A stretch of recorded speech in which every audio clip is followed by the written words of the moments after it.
Hey, thanks so much for tuning into the Daily Dose for Spiritual Growth. Happy Friday, everyone. Today is Friday. We're going to be in Proverbs chapter 9, encouraging everyone to read the entire chapter. I'll be reading actually several verses today, the first half, and actually several verses at the end as well. So you won't even have to read too much of it on your own. But we encourage you to read it slowly, digest it, really apply the truths, because we're talking about wisdom here and how wisdom is available. Listen to chapter 9, starting in verse 1, says this: Wisdom has built her house. She has set up its 7 pillars. She has prepared her meat and mixed her wine. She has also set her table. She has sent out her servants, and she calls from the highest points of the city, "Let all of those who are simple come to my house. To those who have no sense, she says, come, eat my food. Drink the wine I have mixed. Leave your simple ways, and you will live. Walk in the way of the insight." What is that saying? It's saying that wisdom is available for you anytime and every time you turn to God. That's it. See, God is always prepared for you.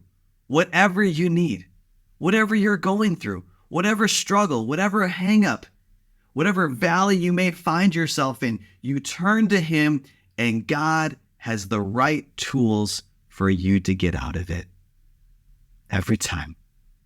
He's always prepared for you. I want you to think about for a moment a time where you went to maybe someone's house, maybe for dinner or a game night or whatever it may be, and that host was not prepared. How did that make you feel? You know, maybe you had some grace on them or whatever. But here's the thing: that's why we can't put our complete trust in people. See, people, everyone, every single one of us, mankind, will fall short. We lack, but God is never lacking. So let's not put our trust in people.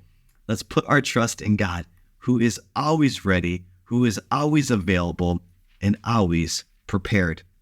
Now let's listen to the last part of Proverbs chapter 9, starting in verse 13. Now folly, which is foolishness.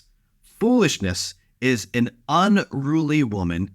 She is simple. Now it's not talking about just women. Just hear me out here, okay? That's not what it's saying.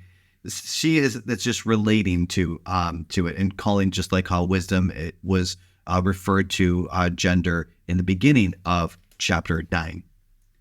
She is simple and knows nothing.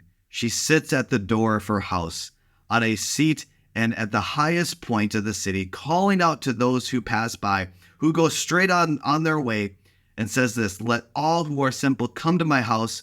To those who have no sense," she says this: "Stolen water is sweet. Food eaten in secret is delicious. But little do they know that the dead are there, that her guests are deep in the realm of the dead." That's foolishness. That's the wisdom of this world. Because it's saying here, like, what the devil is trying to do is like, hey, stolen water is sweet. Just take a little bit of this. You don't have to sacrifice. You don't have to give. You don't have to do. Hey, you can experience this and experience just the sweetness of it. And saying that food eaten in secret is delicious. Maybe for a season, maybe for a time, but it's going to lead to death. I want to read that last verse one more time. But little do they know that the dead are there, that her guests are deep in the realm of the dead. Let's not be tricked. Let's not be deceived by the devil's ways, by the worldly ways. Let's turn to God, who is always ready, always available, and always prepared for us. May you be blessed. May you be encouraged. And may you gain His wisdom as you choose to go to His house today. Hey, thanks so much for tuning in. Make sure you tune in tomorrow for the Daily Dose for Spiritual Growth.